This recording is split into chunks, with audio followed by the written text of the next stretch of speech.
Welcome to Paying Attention with me, Nicholas Gruen, and my friend Peyton Bowman.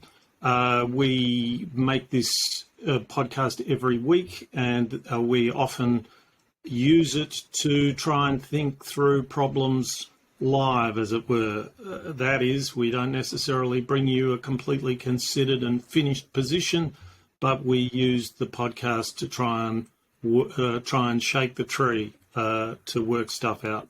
So that's what we're going to do that with a particular thing today, and for that I'm going to hand over to Peyton.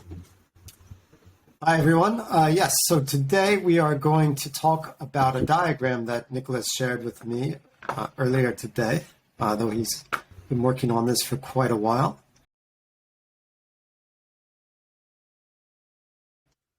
Nicholas, how would you describe this? Is this a kind of, before we get into all the words on the screen, is it an image of society or an image of an organization, or how? Yeah. What are we looking at here? Yeah. There's two Greek words there which we'll move on to, and I see those. People who've listened to me or read a fair bit of my stuff will be familiar with the word on the bottom, which is isegoria. And that is a political concept which I have discovered. It was a very prominent political concept about politics, concept about rights and all that sort of stuff in ancient Greek democracy. And my assertion is that it's more or less absent in our democracy. And one way to tell that is that we don't really have the concept, and I'll explain what the concept is in a minute. It's not a concept to which people appeal as a value. And the more I've thought about it, the more I've realized that there is another ancient Greek word that describes a phenomenon that we kind of don't really even have a name for. And of course, we have our own version, we have our own words, and they refer to concepts which are similar, but they're not the same. And these two things are fundamentally absent from our democracy, and they are also absent from many of our organizations. And I expect we'll talk a bit more about that as well. And then I've talked about two other terms there, and I haven't used the Greek terms. As you know, Peyton, I toyed with that and decided it was just being precious. But those two terms are merit and fidelity.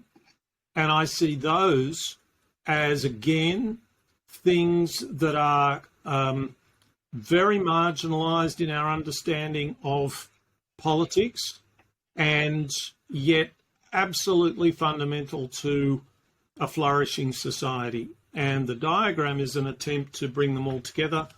And I was quite pleased that it's my best attempt so far. So that's a bit of a tease in a way, because I haven't told you much about the concepts, but that's an introduction to the diagram. Okay. Well, maybe we can go through these terms one by one. I think isegoria is a good place to start. I mean, what does it mean? You say we don't have this word in modern English.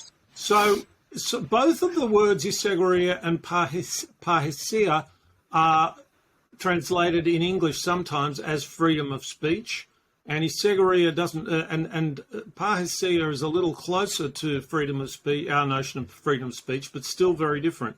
Isegoria, the best translation, is equality of speech, and in ancient Athens, this was a tremendously important right, a tremendously important thing that anyone, no matter how lowly, and other than slaves, of course, and women, and that's a separate question which we can get onto at some other time, but any male citizen any citizen of Athens, no matter how noble, no matter how lowly, had a right to speak in the assembly.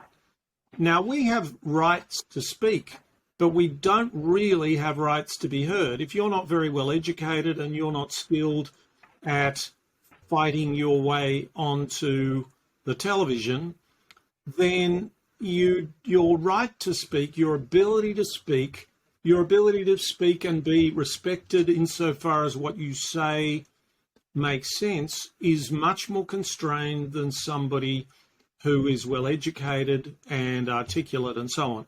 And there's lots of dimensions to this, but in our politics, just think of this, that over half the population of almost all developed countries do not have university qualifications. 95% of their 95% of their representatives have tertiary education qualifications. They use words differently. They're from a different class. And this is driving people crazy.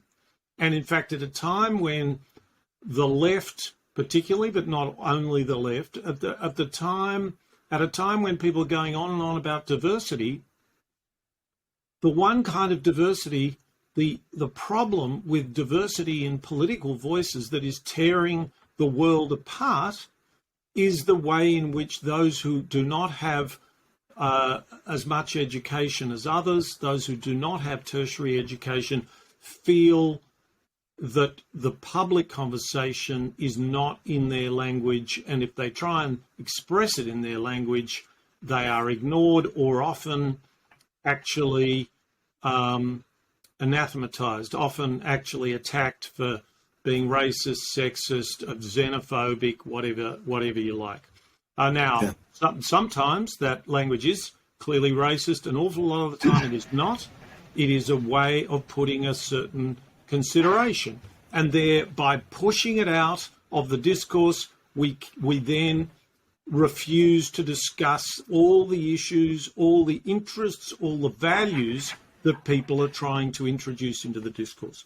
So that's Isagoria, and I can talk about Parrhesia if you want me to, but I'll stop now, and because you might want to explore that a bit more. Well, I think, as we go through this example, I think it might be helpful for me or go through these words it might be helpful for me to give a kind of concrete example. So that I think we can kind of follow along. Great. And I think a good example here is, for me, that I think everyone has some experience with is a school classroom. So in a way, in a school class, you have students who are all, they are all kind of have the equal right, let's say, to raise their hand and to be heard by the teacher. Yep. And so on the larger, and we can get into how this kind of right is circumscribed by some of these other things that we're going to talk about in a minute. But I think that's a really simple way of understanding it. So everybody in the class, in a classroom, there is a power dynamic where you have, the teacher is supposed to be the most powerful person in the room. But that teacher is sort of responsible for hearing everybody equally, right? So, just to get a quick overview of the concepts here. So how does that relate? Maybe we can talk about the next concept in this list. Well, what I'll do here is, I think you've, so Isagoria, if you applied it to a classroom, firstly, I think I'd say it's not a perfect analogy in a classroom, because in a classroom, there is a sense that there is someone in the classroom who is inducting juniors, inducting people who know less than they do. And so the teacher has a kind of given leadership role. Yeah. But Isagoria is nevertheless, you can imagine a teacher who, I guess this turns up in pedagogy when you talk about things like, let's say, getting on the wavelength of your kids. You can be a good technical teacher, but you may not be a very good teacher at getting at looking at the subject from your kid's point of view or your student's point of view. And it is only when you can get your subjects to start relating to the material from their point of view and not simulating your point of view that the magic happens, that real education happens.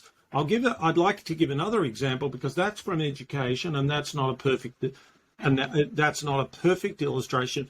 This next example is not a perfect illustration of the concept, and yet it is a very compelling illustration of an analogous concept.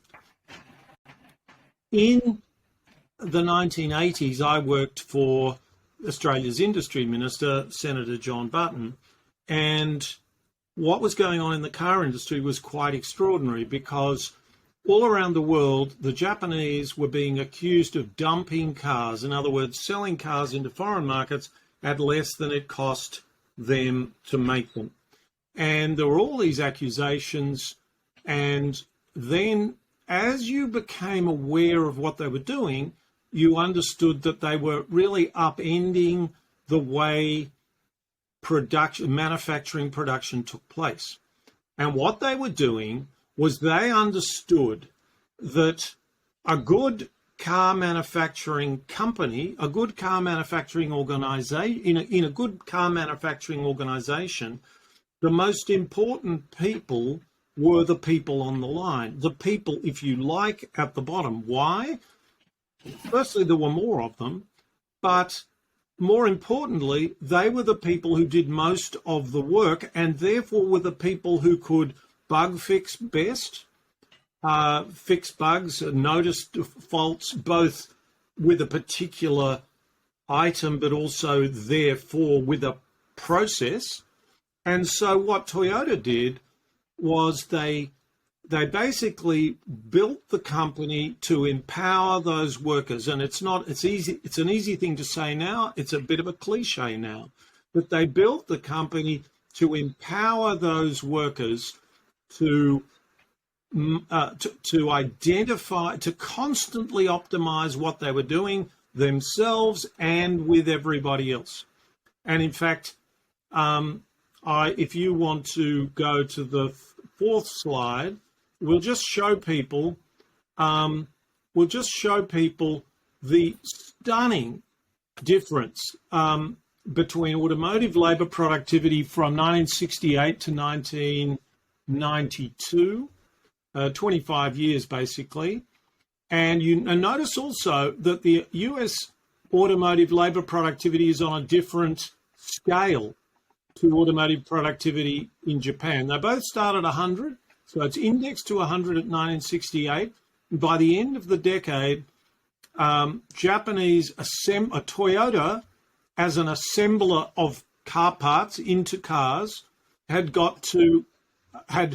increased their productivity by 7 times, their labor productivity by 7 times. At the same time, they'd drawn all their suppliers into improved productivity.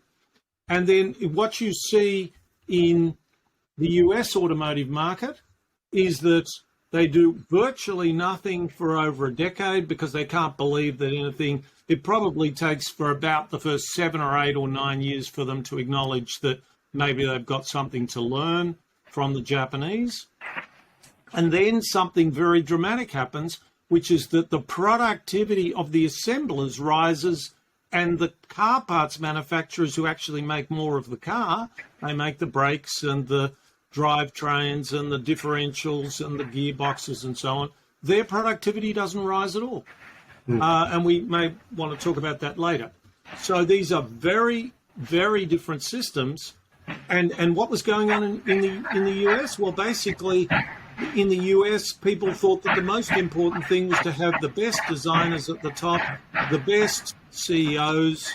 You paid them a lot of money, and then you designed the factory, you designed the car, and then you treated the employees like lab rats in a Skinner box, basically. You paid them piece rates, which is for every, bolt that you put on a wheel, we'll pay you 40 cents or whatever, and we'll give you almost no training. Toyota gave them 10 times as much training, and the training was largely so that they could manage digital machinery that would measure how they were going and would enable them to strategize their own improvement. So this is Isegaria working equality of speech, equality of respect, equality of invention, On the line. Yeah. So that's Isagoria. Incredibly, it's one of the reasons I love economics, that you can make points of considerable subtlety and which might leave people wondering, well, is this such a big deal? And the answer is, too right, it's a big deal. It's an absolutely massive deal. It's just quadrupled labour productivity over and above your opposition. Just a massive difference. Yeah, I think it's very interesting how that played such an important role in allowing Japanese car manufacturers and Toyota and everyone in the supply chain to really get the most out of the people who are working. And it kind of all started with this idea that everybody, and I think to really kind of emphasize that everybody doesn't just have the right, to the same, to speak. It's that they have the right, in a way, to be heard. I think you put that really, really nicely. As long as there was a certain structure to it, but that the basic guarantee was that everybody on the line had something to say, and so there had to be a system in place that was at least listening to them and drawing those lessons upwards. And also orchestrating their capacity to cooperate rather than undermining it. Yeah. If you pay everyone piece rates, then if 2 or 3 people can cooperate, but the piece, let's say someone is being paid 40 cents for every nut they screw onto a wheel, but they need the people in the previous part of the assembly line to put the wheel on and to leave it at a certain angle so that it will be at exactly the right angle when it arrives. Well, they're not going to get paid anymore. So I'm saying to them, can you do it this way? And it'll take you half a second more to do that. And and there's no incentive to do that. There's no sense of, and again, it's such an insult to people to just say, we're going to pay you 40 cents a screw. And it doesn't work out. And Toyota were just dead against all of that sort of stuff. Yeah. Well, let's talk a little bit about this, this vertical axis here. Yeah. Parrhesia is usually translated as freedom of speech, and it's certainly in that general, it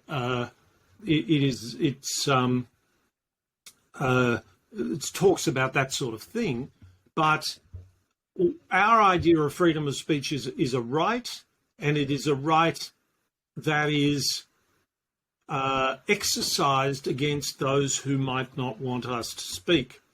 And the thing about speaking is that there's not much point in speaking if somebody isn't going to not only listen to you in some kind of formal sense, but actually try to understand what the hell it is you're saying.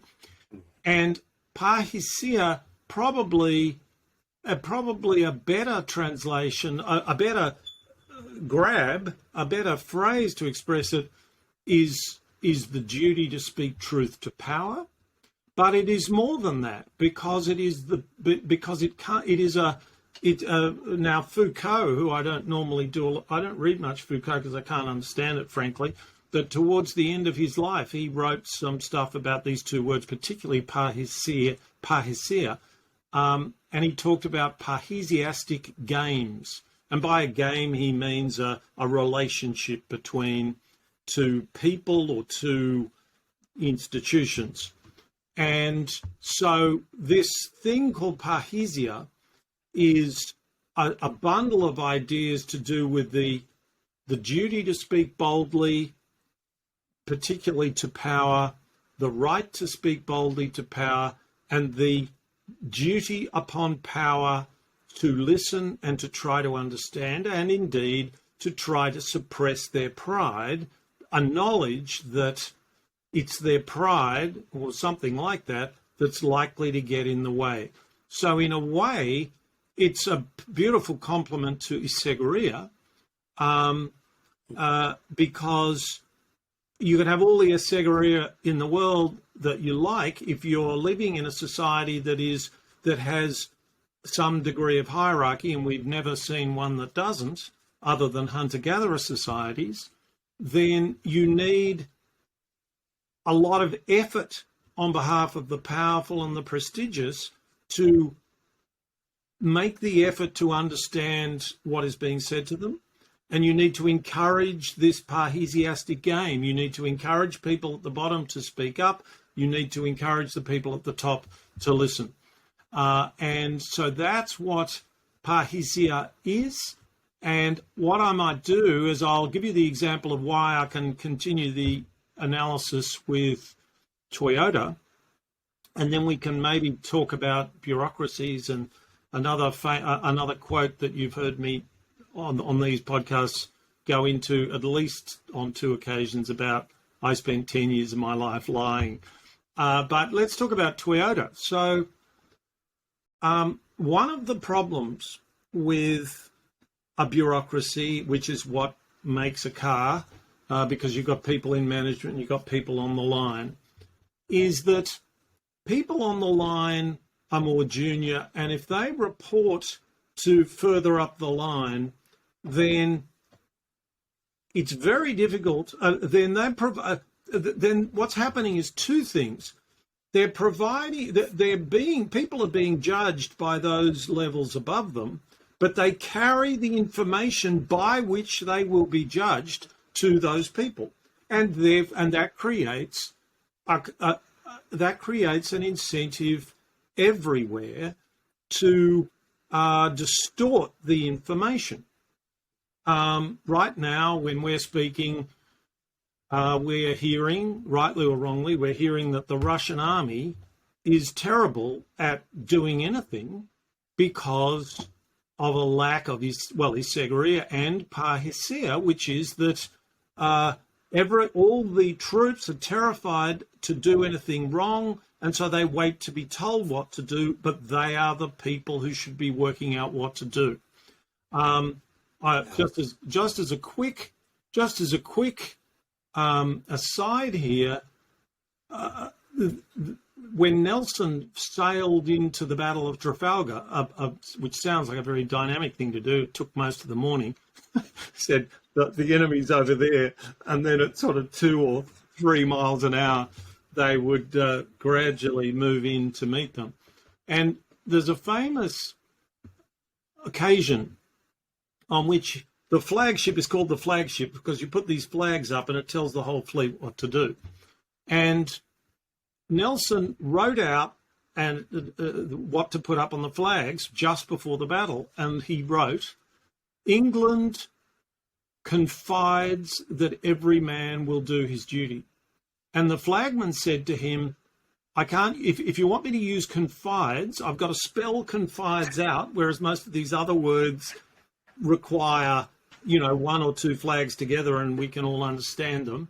So can I write England expects every man to do his duty?" And he said yes, and then in they went. Now, the significance of this message is that Nelson had trained his troops that once the battle started, they were the ones who had to be making the decisions, that he wouldn't even be able to get messages back to them properly. And so this was fundamental to his victory at Trafalgar, because this was the least hierarchically rigid method of deciding what to do in the thick of battle. Now, take Toyota and take the Americans. If you're being paid peace rates, if you're can be sacked at any moment, you're likely, and you've got to report what you did that day, you're not terribly likely to say, yes, we met our targets, but I'm a bit worried that the quality of the work tended to drift towards the end of the afternoon. In other words, you're not trying to find problems to fix, you're trying to make sure nobody blames you. Now, the way it worked at Toyota is that the measurement of how things were going was done by the workers on the line. They were trained, given 10 times as much training to do their own optimizations. And so the information, and they also were given security, so nobody got sacked from these places. And the information that went up the hierarchy, it's what I call accountability through self-accountability. So the people on the line were seen to be the most fundamental kind of accountability. And that means that you can take all that information up to the top, and there are no conflicts of interest in there because you're not going to get sacked for this. And the people further up regard it as their problem to help people identify problems and solve those problems. And we're all kind of in this together. So this is a world in which it's a bit less dramatic than the duty to speak truth to power, but it's the same idea. It is the same idea that the truth goes up and then it gets acknowledged, and then the whole organism tries to work out how to respond to these problems that are emerging. So that's parrhesia. That's why it's so immensely important to the way organizations work, to say nothing of how our democracy works. And I can, if you think it's appropriate now, read you my favorite little quote. Yeah, but you go on. Before that, I think I'll just summarize one really important point, because I think that do. This is key. Just looking at the situation with Putin is interesting, because a major narrative of this war is that Putin was surrounded by these yes men who didn't tell him what was actually going on, and so there was a real lack of ability to get information from even marginally below him up to his level. Yeah. Whether or not this was a function of the whole military, there were people at least at the top who were stopping him from getting this information, which I think is interesting, given that they came from intelligence.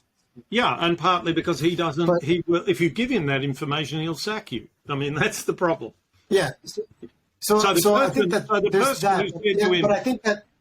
Okay, the person who said to Vladimir, "Let's not invade Ukraine," he got marginalized. Yeah. Anyway, sorry, go on. Yeah. But I think that these kinds of biases are common at this sort of level, but I think that that's an important point. So it's not just truth to power.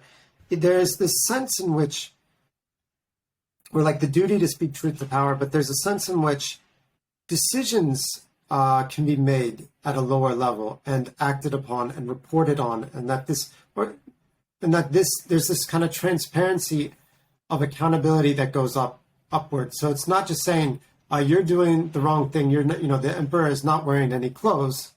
It's like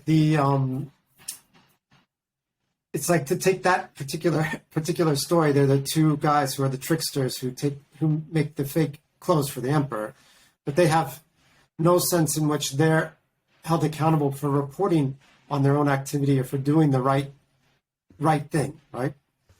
So in that particular story, everyone is afraid of being made to look bad because they were tricked by these people on the bottom. But in a proper, let's say, situation, assuming these people were good actors, they would be required to somehow have a sense of responsibility for what they're doing at that low level, right? Yeah. And there has to be a sense of accountability and transparency that goes upwards up the chain, right? Well, I would say that it needs to start with self-accountability. That's a big thing for me. Yeah. So you have to have the self-respect to want to be accountable to yourself. So there's a marvelous quote from Richard Feynman, the great physicist, who says, "In science, you must not fool yourself, and you are the easiest person to fool because you've got skin in the game, and you've got a hypothesis, and you want that hypothesis to be true, or maybe you want it to be false, and it's going to be easy to convince you that you were right all along." That's called confirmation bias. So it is a really big deal for me that the only way I know of trying to build a chain of accountability that doesn't go toxic is to try to build it on self-accountability. And to put this in a different way, in modern political thinking, we like to economize on ethics.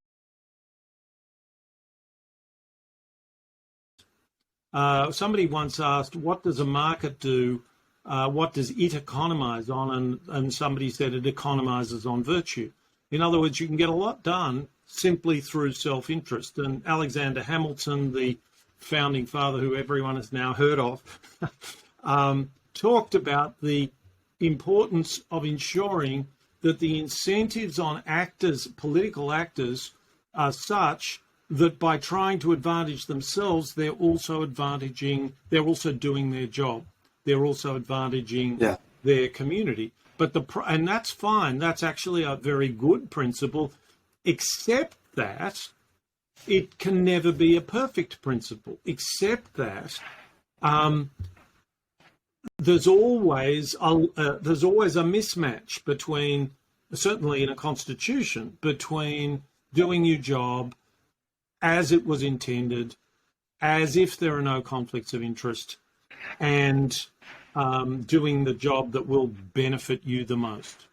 And so our modern vocabulary captures this idea that we've forgotten about, the idea that there is a bedrock ethics to all of this. And that is, in fact, in the diagram there, you'll see the word fidelity. And I didn't know, I had another thing there which you can see is graded, which is merit, and it's sort of more of it up the top, and we can talk about that later. But I couldn't work, I realized that a fabric, like a cloth, was the appropriate metaphor for fidelity, which is that everyone in this system, it's not that they're completely selfless, they're just ordinary people, but they have a kind of bedrock fidelity to a mission, to a society. They can recognize a traitor, in other words. They know who a Benedict Arnold or a Quisling is, and that's about the worst thing a human being can do. So those people who are working consistently with that fabric. And something similar can be said inside a factory, which is, yes, we've all got self-interest. You don't cut corners that are going to, have the factory closed down for half a day next week. But this is the thing that has been squeezed out of our political vocabulary, which is that because we want structures to deliver everything. And we've actually, I think, talked about this before, Peyton, this idea of accountability, and particularly accountability to someone else, is about the best feel-good word in politics we have, and that's wrong. And that's wrong because it has to be, everyone has to buy in. If you are doing a job, if you're voting, if you're doing any of these things, well, voting, you're never made accountable for your vote, except that you get what you wish for, maybe.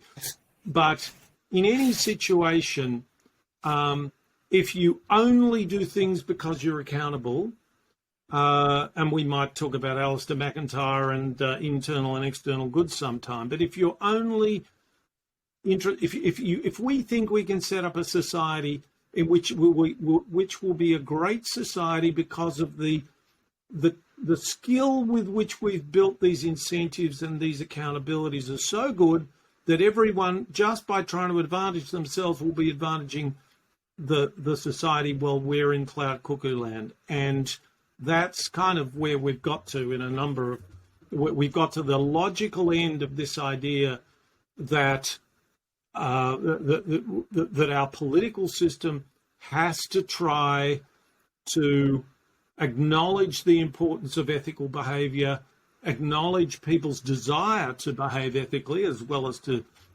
their self-interest. And I think we're a long way from that, and that's why I think these ancient Greek words are so important, and why the ethical core of parrhesia and the parrhesiastic relationship between the teller and the told is such a big deal.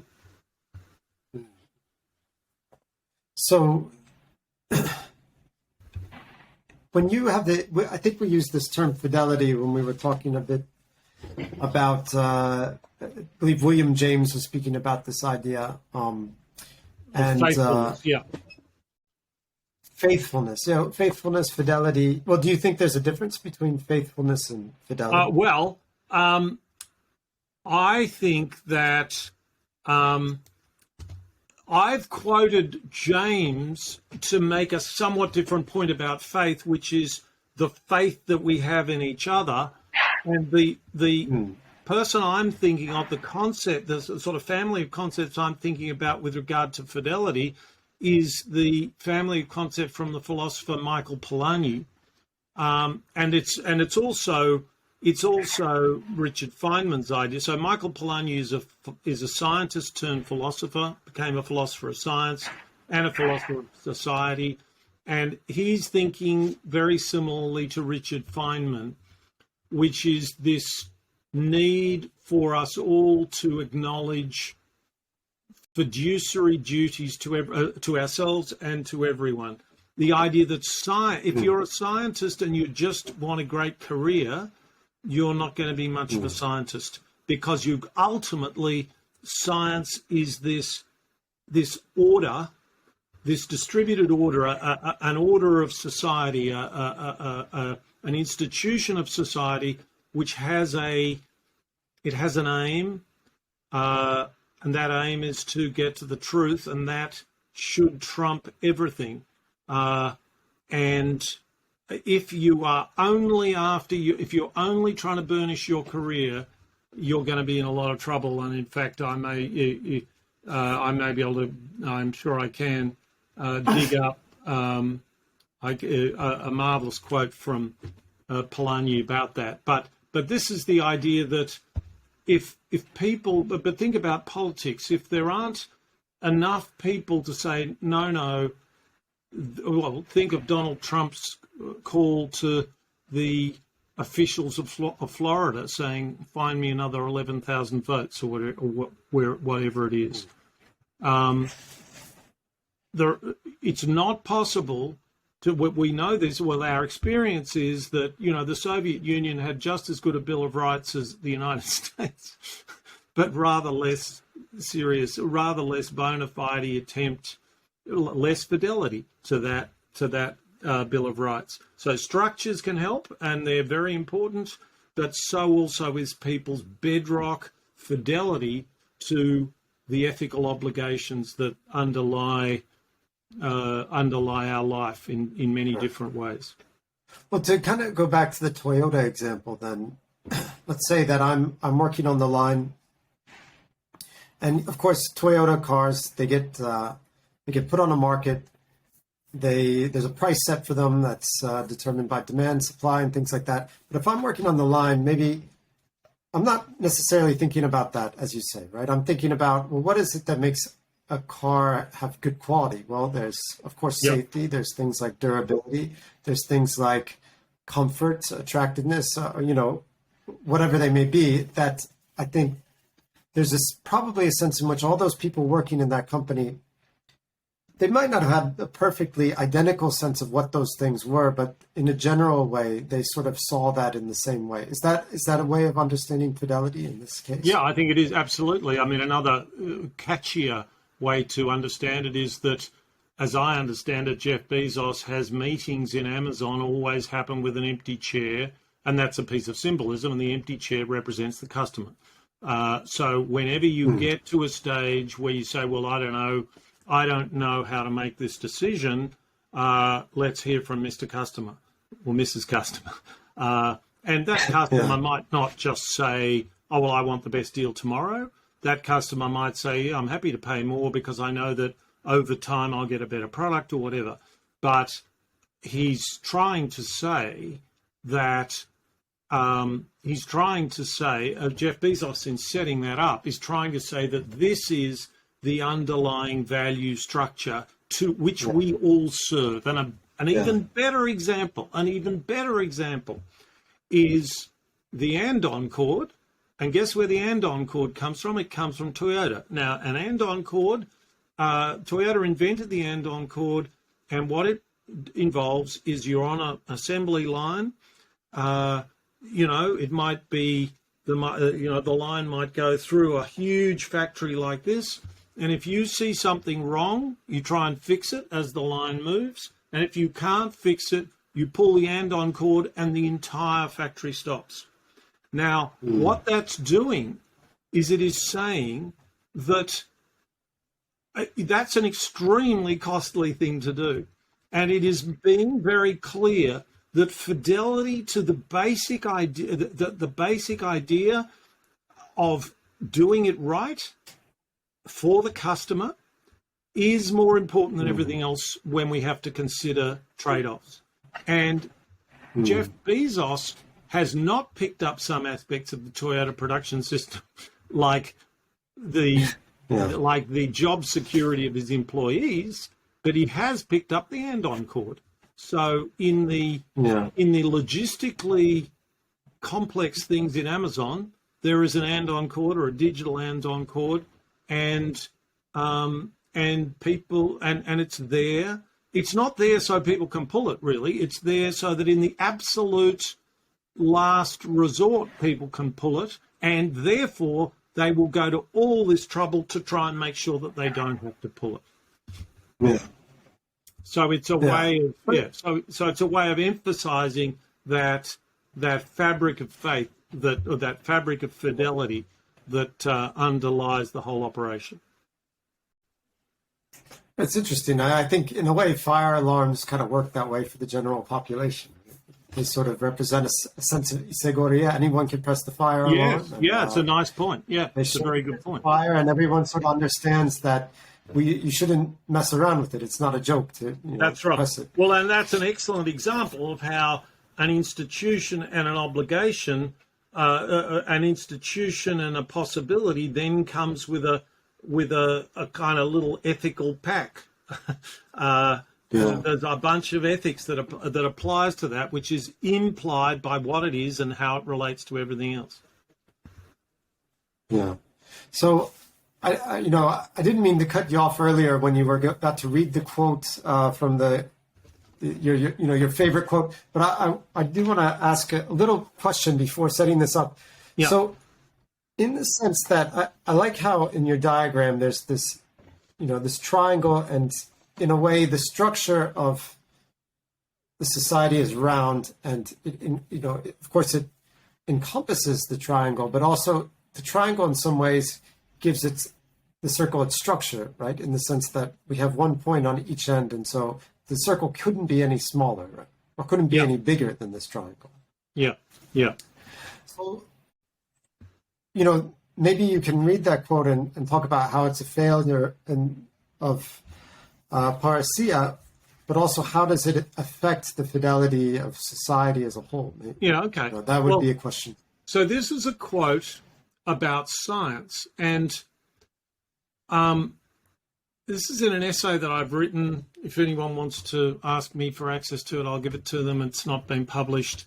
And it's called Another Neoliberal, Another Neoliberalism. And it's about this guy called Michael Polanyi, who was a friend of Friedrich Hayek. And Friedrich Hayek was the chief ideologue of neoliberalism. I don't use the word ideologue in any kind of negative sense. He was the intellectual leader of neoliberalism through the middle 20th century through to the late 20th century. And Hayek was mesmerized by this idea of markets as a distributed order. So he's thinking in somewhat similar terms, that there are huge limits to what you can tell people to do, and he falls in love with the market as this distributed order where people make up their own mind what to do, and somehow it all works out very well if the market works well. Polanyi, and Hayek started in economics, Polanyi starts in science, and he comes to very similar conclusions. But he starts in science, not in economics. He's looking at science as a practice, not the market, and being a merchant in the market, being someone who makes their living in a market. And he thinks of science, and he's observed, just as Hayek looks at the Soviet Union and says, an economy can't work if it's run entirely by the government. And Polanyi is observing something similar in science, because he's observing the science of the Soviet Union, and then the science of then the philosophy of lots of left wingers outside of the Soviet Union, saying that science should serve political masters, if you like, and he thinks this is disastrous, and he talks about that these orders, particularly science, must live in their own internal necessities. So if you think about the work of a scientist cannot really properly be overseen, hardly even by a scientist, because there's such detail involved. So you're kind of setting scientists free, and he calls this public liberty, because you're not setting them free to go on holiday or do whatever they feel like. You're saying you do whatever you have to do, but you must be in pursuit of truth. And this is all very relevant to today, because what's happened inside universities is universities have more and more given themselves over to the idea that you can measure outputs. And the way we measure outputs is to count the number of journal articles that someone has published or something like that. And way back in I think it's the early 50s, can I check that? It's 1946, just after World War II, although he wrote these words during World War II. Polanyi's all over this, because he thinks that science is a subtle and ultimately fragile institution, and it's incredibly dependent on this fidelity of scientists. And if you tell scientists that really what matters is how they get measured by one university, and therefore how much one university will be prepared to bid them from another university, he thinks it won't just compromise science, it'll actually destroy it. And I think it's incredibly powerful idea. And this is what he writes. So this is I'll tell you when the quotes start. Those scientists' income, independence, influence, their whole standing in the world will depend on the amount of credit they could gain in other. So though their income and their influence depends on the amount of credit they can gain with other scientists, they, quote, must not aim primarily at this credit, but only on satisfying the standards of science. The quote goes on. The quickest impression on the scientific world may be made by serving up an interesting and plausible story composed of parts of the truth with a little straight invention admixed to it. Such a composition, if judiciously guarded by interspersed ambiguities, will be extremely difficult to controvert and may stand for years unchallenged. A considerable reputation can be built up and a very comfortable university post be gained before this kind of swindle transpires, if it ever does. If each scientist set to work every morning to do the best bit of safe charlatanry which would just help him into a good post, there would soon exist no effective standards by which such deception could be detected. In other words, we're depending on the scientists. This is a beautiful illustration of the importance of self-accountability. We're depending on these scientists to be self-accountable and to hold and to write down at the level of detail, hold, some scientist who's doing work on a particular technique might have 5 or 6 peers in the world, and we need to support them all in attending to the imperatives of science, which are the truth, and have scientists' careers as much as possible be the result of that rather than the other way around, because this is a sufficiently fragile order, very different to a market. This is a sufficiently fragile order that if you do that, you really maybe are killing the goose that laid the golden egg. So, yeah, I think that's a very important application of this idea, right? Indeed. make sure that those scientists have ability to speak, but to speak in to, I don't know, in a way that may be controversial to, I don't know, what might be their situation, their jobs, Yep. their communities, but in the service of that truth, which would be the fidelity aspect of this. Right? Yep. So I think that's very interesting. And we didn't, I think we're running out of time today, and we didn't get to merit. I think merit it's kind of makes sense to me why it might be stronger at the top and maybe wider at the bottom, but that might be a good topic for another discussion. So Yep, that sounds good. I'll just give people a teaser that if they want to know, a beautiful place which will illustrate the importance of Isagoria and Parhesia and the significance of merit, think of what makes Wikipedia work, and then we might give you some surprising answers to that in a subsequent discussion. Yeah, you can comment on the video if you want with your ideas about how Wikipedia works. So if you're watching this on YouTube, or if you're listening on your phone, you can send an email to Nicholas, I think, or you can, however you want to do it. So. ngruin@gmail.com, which is N for Nicholas, GRUEN @gmail.com. Yeah. It'd be great to hear from some people who are watching these videos or listening to these podcasts and get some of your thoughts about the conversations too. So, all right. Well, thank you very much, Nicholas. It's great talking as always. Thank you. And we'll see you. We'll talk again soon. soon. See you next week. Yes.